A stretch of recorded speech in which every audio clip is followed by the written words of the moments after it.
Hello everyone and welcome to my YouTube channel Humanities Group. So today we will discuss कि भाई ये CUET है क्या।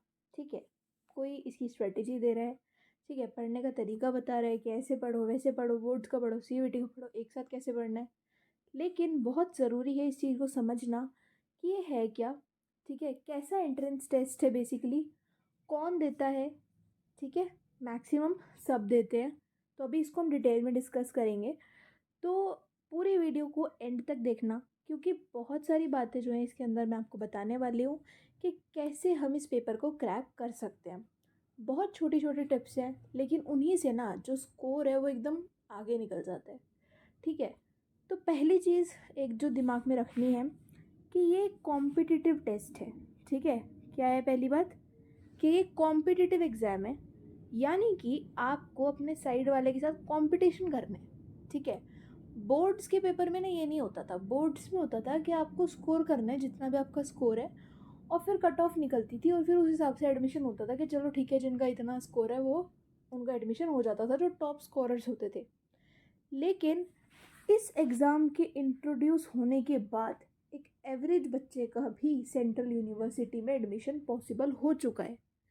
अब कैसे, उसी की ना अलग अलग स्ट्रेटेजी है। देखो, बहुत बेसिक बेसिक बातें हैं, लेकिन हम वो चीज़ नहीं समझ पाते हैं। ठीक है, यहाँ पर जो बच्चा बहुत पढ़ा है, जो पूरे साल पढ़ा है, और जो एक महीने में भी पढ़ा है ना, दोनों कहीं ना कहीं एक चीज़ मैं बता देती हूँ कि सिर्फ स्ट्रेटेजी की बात होती है और कितना इफ़ेक्टिवली आपने वो चीज़ पढ़ी है।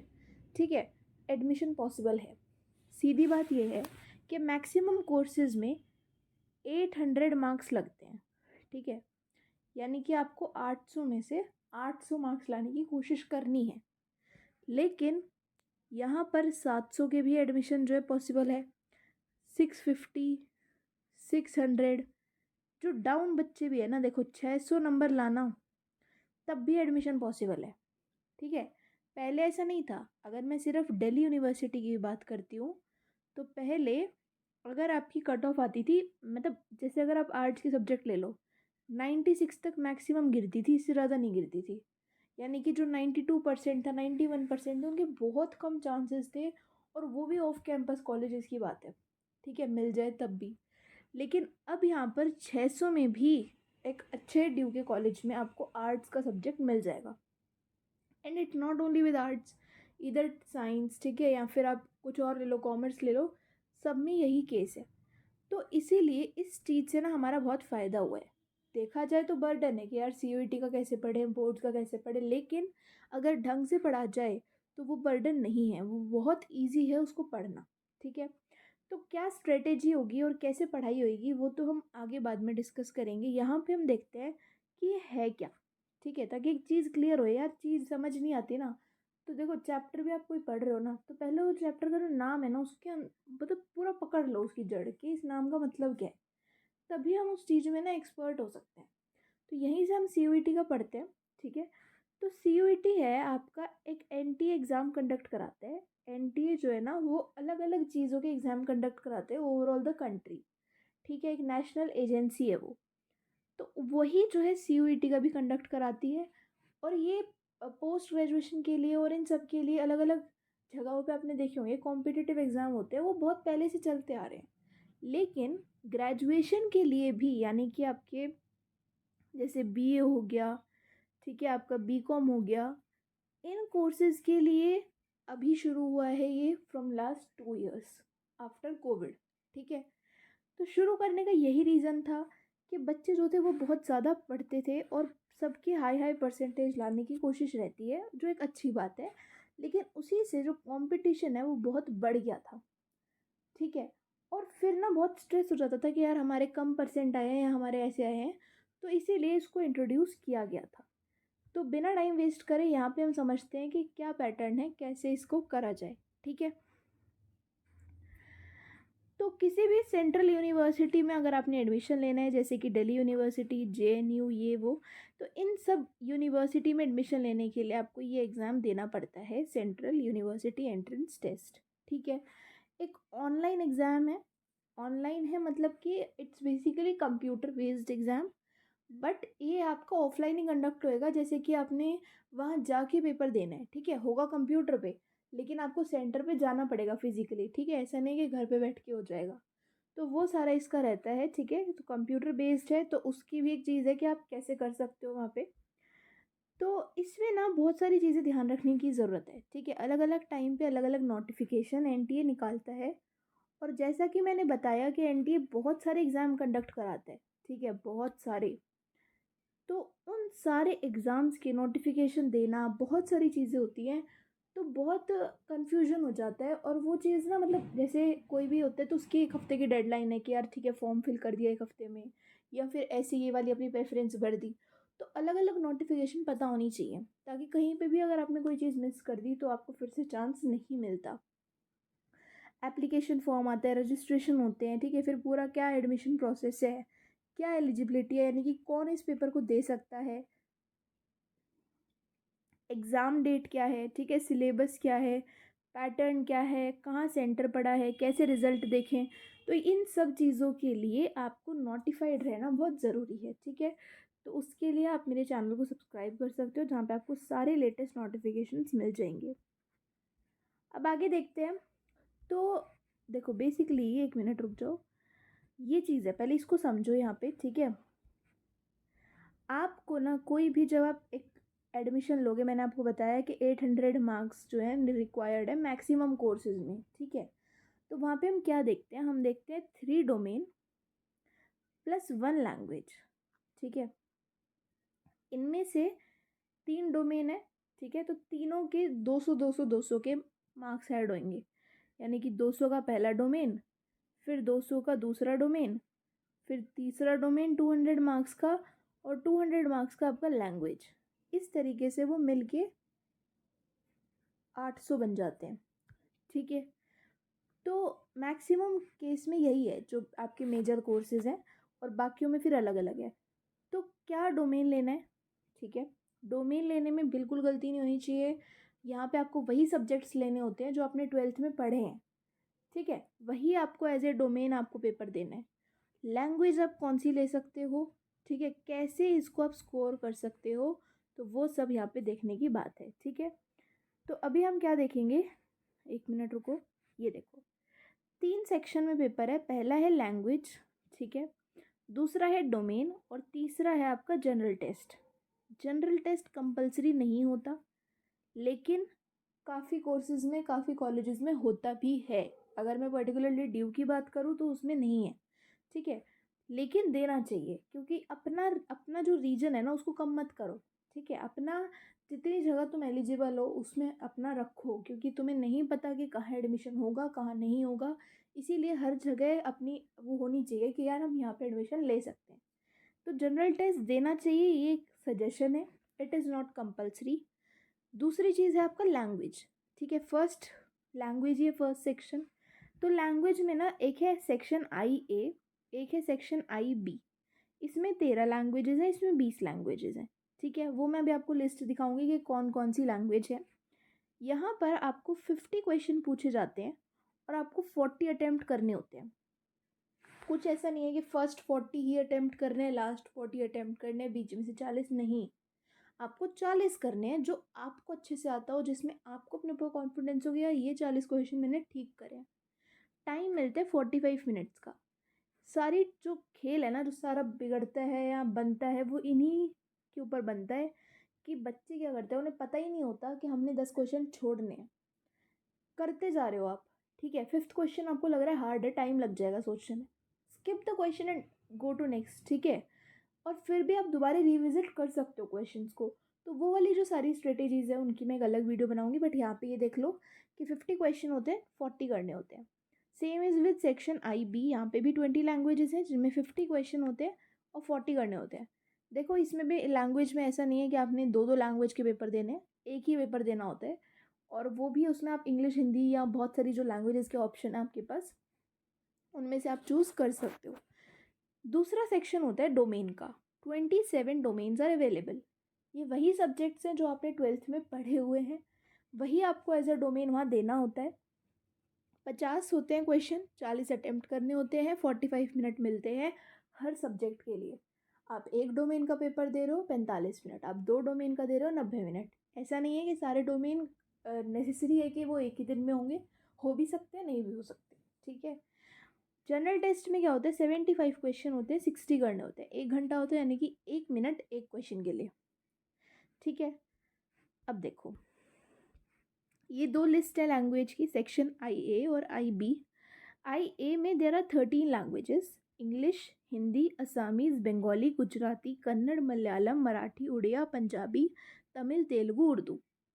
ये जो है ना एक थोड़ा कंपलसरी सेक्शन है, जिसमें से आपको एक लैंग्वेज चूज़ करनी होती है मेजॉरिटी ऑफ केसेस में, ठीक है। मैं अभी भी जो बता रही हूँ ना, देखो जैसे आपके BA pol science, BA history honours, ठीक है, ज्योग्राफी ऑनर्स, इस तरीके के कोर्सेज में, बी कॉम ऑनर्स, वहाँ का मैंने आपको बताया है 3 डोमेन 1 लैंग्वेज, ठीक है। बाकी हर कोर्स की एक अलग कंडीशन होती है, उसकी एक लिस्ट निकलती है, वो हम अलग से डिस्कस कर लेंगे। मेजॉरिटी में अपना ये प्रिपेयर करके चलो, ठीक है। अब यहाँ 13 में से यार एक लैंग्वेज चूज़ करनी है, और ज़्यादातर बच्चे इंग्लिश या हिंदी में से ही चूज़ करते हैं, ठीक है। अगर आप कोई और चूज़ करना चाहते हो आप वो भी कर सकते हो। तो बेसिकली ये लैंग्वेज टेस्ट है, यानी कि किसी भी एक लैंग्वेज में आपकी पकड़ होनी चाहिए, जो भी इनमें से आपको सबसे अच्छे से आती है आप उस लैंग्वेज को चूज़ कर सकते हो। तो अगर सपोजिंगली आपने इंग्लिश को चूज़ किया तो आपका एक इंग्लिश का पेपर होगा, जो आपको 45 मिनट्स का होगा, और उसमें आपको 40 क्वेश्चन करने होंगे आउट ऑफ 50। वो जो मैं बता रही थी वो इसी का ही है, ठीक है। तो अगर आप एक लैंग्वेज का पेपर दे रहे हो तो 45 मिनट्स आर देयर, 50 में से 40 क्वेश्चन अटेम्प्ट करो। इंग्लिश का है, क्या आता है फिर उसमें पेपर में, सिलेबस क्या पढ़े हम, ये आता है जी सिलेबस, ठीक है। Reading comprehension, unseen passage type, ठीक है, पोइट्री में भी हो सकता है और अनसीन पैसेज भी हो सकता है, जिसमें आपको, अगर मैंने बताया 45 मिनट, अब देखो अनसीन पैसेज में टाइम लगता है, ठीक है, लेकिन कई बार क्या होता है ना, वो पैराग्राफ ईजी होता है और उसके 5 क्वेश्चन होते हैं, तो फटाफट हो जाएंगे, 5 क्वेश्चन हो गए, कितनी जल्दी, देखो 25 नंबर तुमने स्कोर कर लिया, और उसमें एक कॉन्फिडेंस होता है कि हमने ठीक करा है। अगर पोइट्री वाला है तो उसमें ना कुछ हिडन मीनिंग्स होते हैं, तो उन क्वेश्चंस को अवॉइड करना, क्योंकि उनमें कई बार हो सकता है आपको गलत समझ आए, आप उतने अच्छे से ना समझ पाओ क्योंकि प्रेशर होता है दिमाग पे, तो पोइट्री वाले क्वेश्चन को अवॉइड कर लेंगे, ठीक है। तो इनकी भी आप प्रैक्टिस कर सकते हो। 3 टाइप ऑफ पैसेजेस आते हैं, फैक्चुअल, नरेटिव और लिटरेरी, ठीक है। दूसरा है वर्बल एबिलिटी, देन है रीअरेंजिंग द पार्ट्स, ठीक है, कोई सेंटेंस में कुछ गलत है या फिर उसको रीअरेंज कर दो, जंबल सेंटेंस है, ठीक है, उस तरीके के क्वेश्चन। फिर चूजिंग द करेक्ट वर्ड, कि यहाँ पे फिलअप से इसमें क्या सही वर्ड आपका आना चाहिए, इस तरीके से। फिर सिनोनियम्स, एंटोनियम्स, ठीक है, एंड देन आपका वोकेबलरी। देखो एक क्वेश्चन होता है, उसके 4 ऑप्शन होते हैं, ठीक है, जैसे केबीसी में देखा होगा ना, इसी तरीके के 4 ऑप्शन होते हैं, you have to choose one, ठीक है। तो it is compulsory for the students, 40 question आपको अटेम्प्ट करने ही करने हैं 50 में से। अब यहाँ पर क्या है कि कुछ लोग करते हैं यार 40 करने, हम 40 करके ही आएंगे, और कई बार आपको देखो, सपोज आपको 38 क्वेश्चन अच्छे से आते थे, 2 क्वेश्चन में आप तुक्का मार के करके आए हो, क्योंकि आपको ये पता है कि 40 क्वेश्चन मेरे को करनी है, ऐसा नहीं है। वो 2 क्वेश्चन गलत करके आए हो आप, और ये बात आपको पता है, ठीक है। तो व्हेन आई एम सेइंग कि it is compulsory to attempt 40 out of 50, यानी कि आप 42 नहीं कर सकते, आप 45 नहीं कर सकते, लेकिन आप 35 कर सकते हो, बिकॉज 2 क्वेश्चन अगर आप गलत करके आ रहे हो तो 10 नंबर तो वैसे ही गए जो उनके थे। उसके अलावा -2 होगी as a negative marking, because -1 is there for each question. तो इस चीज़ का ध्यान रखो कि इफ़ आई एम सेइंग कि it is compulsory to do 40, यानी कि देयर इज़ अ लिमिट, कि आफ्टर 40 आप किसी ऑप्शन को टिक नहीं कर पाओगे, वो लिमिट है, ऑलरेडी सेट होती है। लेकिन कम क्वेश्चन आप अटेम्प्ट कर सकते हो अगर आपको डाउट है क्वेश्चंस में, ठीक है। उसके बाद है कि बेसिकली इस लैंग्वेज टेस्ट का क्या पर्पस है, कि आपकी क्या कॉम्प्रिहेंसिवनेस है, कितनी आपकी फ्लुएंसी है किसी एक लैंग्वेज में, उसको चेक करने का, ठीक है। और ये सबसे इम्पॉर्टेंट सेक्शन है, बिकॉज यार बचपन से इंग्लिश का आपको पता है कि ग्रामर सेक्शन ईजी होता है, हिंदी का भी ईजी होता है, तो बहुत स्कोरिंग है और बहुत ईजी है 200 में से 200 लाना, ठीक है। मेरे खुद आराम से 194 थे, बिकॉज मेरा एक क्वेश्चन गलत था, ये मेरा स्कोर है इंग्लिश का, मैंने भी लास्ट ईयर ही दिया है। तो मेरा एक क्वेश्चन गलत हो गया था, और उसकी आपकी -1 नेगेटिव मार्किंग, 5 नंबर क्वेश्चन से 6 नंबर कट गए थे, ठीक है। और फिर बाद में आपको नॉर्मलाइजेशन भी होता है, तो वहाँ पर भी कम ज़्यादा होने के चांस होते हैं, तो वहाँ पर लैंग्वेज टेस्ट आपको बहुत हेल्प करते हैं, ठीक है। तो ये मैंने आपको समझा दिया। अब है आपका डोमेन सेक्शन। तो डोमेन जो है ना, देखो उसमें 27 डोमेन है, ठीक है। ये आपके वही है जो आपने 12th में पढ़े हैं, मैं बार बार ये चीज़ रिपीट कर रही हूँ।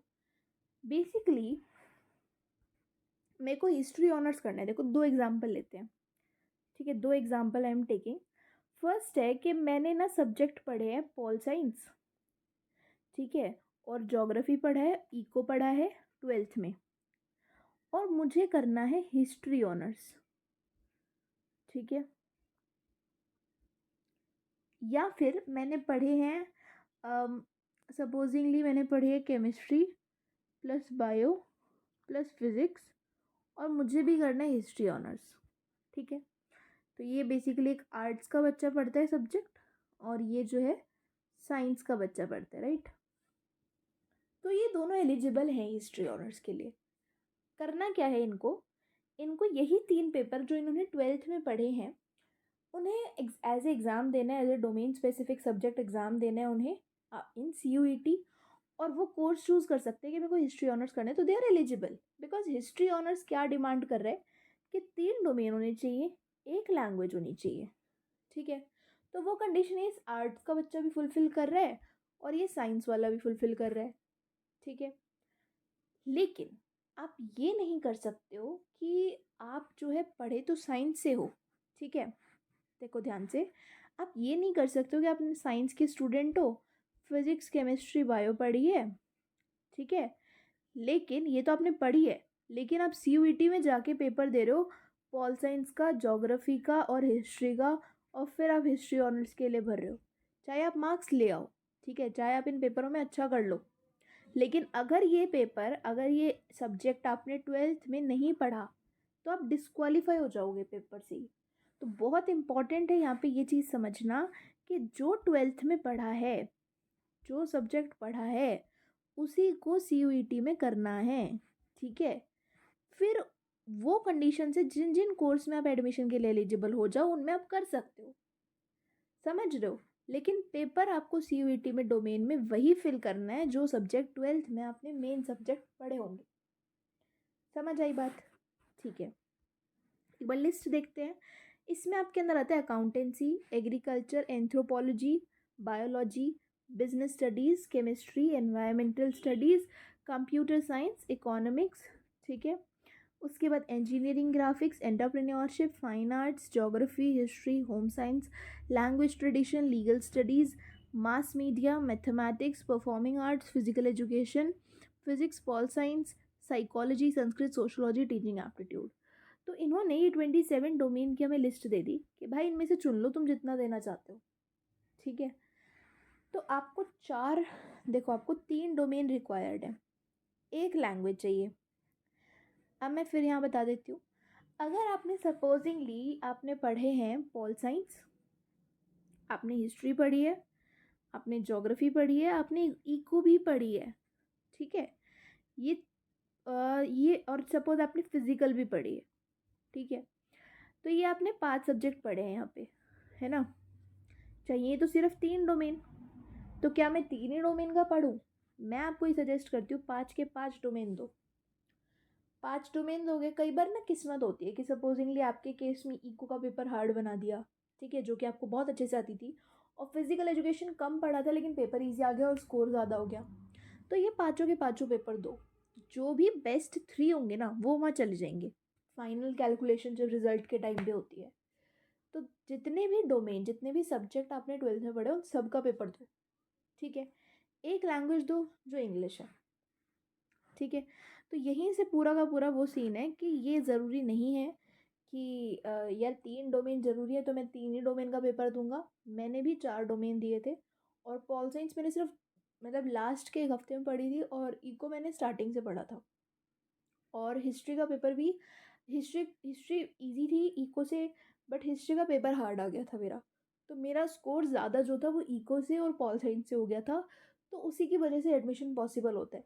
तो वही चीज़ है कि जितने भी सब्जेक्ट पढ़े हैं उन सब का पेपर दो, ठीक है। लास्ट है general test. It is not a compulsory section, लेकिन आपकी अप्रोच बढ़ जाती है। जैसे कहीं जगह क्या होगा कि जनरल टेस्ट है और 2 डोमेन के मार्क्स लगेंगे, कुछ कोर्सेज, स्पेसिफिक कोर्सेज में ऐसा भी सीन है। तो अपना जनरल टेस्ट तैयार रखो, ठीक है, और डोमेन जो थे वो तो थे ही, ठीक है जी। आगे देखते हैं। जनरल टेस्ट में आता क्या है? जनरल टेस्ट में आती है आपकी जीके, करंट अफेयर्स, आपका mental ability, numerical ability, quantitative reasoning, logical analytical reasoning. यहीं से तैयारी करते चलो, आगे जाके कोई भी कॉम्पिटिटिव अब एग्ज़ाम देने वाले हो तो हर जगह ये चीज़ें आती हैं, हर जगह आपको जीके, हर जगह मैथ्स, रीजनिंग ये सब लगती है, ठीक है। तो वही सब चीज़ें जनरल टेस्ट की है, ईजी है और थोड़ा सा लेकिन तैयारी करनी पड़ती है, because you get only 1 minute, 1 minute मिलते हैं फॉर वन क्वेश्चन। यानी कि आपको अगर मैथ्स का क्वेश्चन भी करना है तो आपको 1 मिनट में करना है। तो वो स्पीड पकड़ो थोड़ी। और कुछ बच्चों को वही स्पेसिफिक कोर्सेज ही करने होते हैं जिनमें जनरल टेस्ट कंपलसरी होता है, या फिर कुछ यूनिवर्सिटीज़ में भी जनरल टेस्ट कंपलसरी होता है। तो अगर आपका एम वो उन यूनिवर्सिटी में जाना है तो अपना जनरल टेस्ट अच्छे से प्रिपेयर करना पड़ेगा, ठीक है।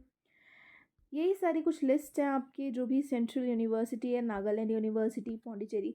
देखो पहले क्या होता था, हम लोग हर यूनिवर्सिटी के लिए एक अलग एंट्रेंस देते थे। तो बहुत कॉम्प्लेक्स हो जाता था कि यार अगर मेरे को 20 यूनिवर्सिटीज़ में जाना है तो मैं 20 एंट्रेंस दे रही थी। इसीलिए सीयूईटी को जो है इंट्रोड्यूस किया गया, एक पेपर दो और उसके अंदर भर दो कि मेरे को ये यूनिवर्सिटी चाहिए, ये चाहिए, ये चाहिए, ये चाहिए। तो आपके मार्क्स के हिसाब से आपको यूनिवर्सिटी अलॉट हो जाती है, ठीक है। So that's it for this video. और भी जो उस टाइम पे, पेपर के टाइम पे जो प्रेजेंस ऑफ माइंड रखना है, किस तरीके से क्वेश्चन करने, किस तरीके से स्कोर करना है, वो हम बाद में डिस्कस करते हैं। Thank you for watching my video and please subscribe to my channel humanities group. कोई भी डाउट है किसी भी वीडियो पे कमेंट कर दो, मैं उसको फट से रिप्लाई कर दूँगी, ठीक है। That's it for now, best of luck to all. Thank you.